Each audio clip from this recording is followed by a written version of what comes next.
Il y a 2 ans, nous avons lancé un nouveau projet de marque qui visait, je crois, très simplement à faire un trait d'union entre toute l'histoire qui a été écrite par Peugeot pendant plus de 200 ans et puis en même temps trouver une capacité à se projeter.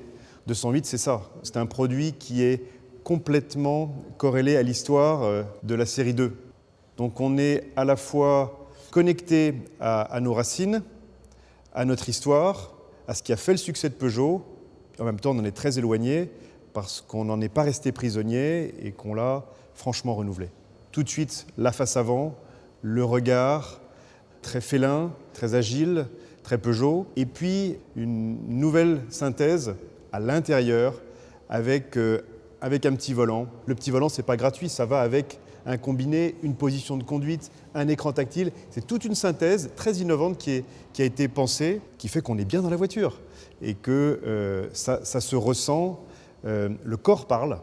Donc c'est une voiture qui aura, je crois, cette capacité, on parle souvent d'alchimie pour Peugeot, de capacité à marier les mondes. Mais on va marier, je crois, le monde du cerveau et celui du corps, celui de l'intelligence et celui de l'émotion. La voiture exprime même une dimension un peu charnelle, qui est d'ailleurs ressortie dans les tests, qui est très forte et qui lui donne une très grande personnalité. 208 joue davantage, évidemment, sur la dimension émotionnelle, sans renier la dimension d'exigence. On a choisi de parler de 208 dans un registre un peu différent.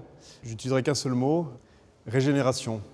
Régénération de style, régénération du poste de conduite, des sensations, régénération émotionnelle, régénération environnementale.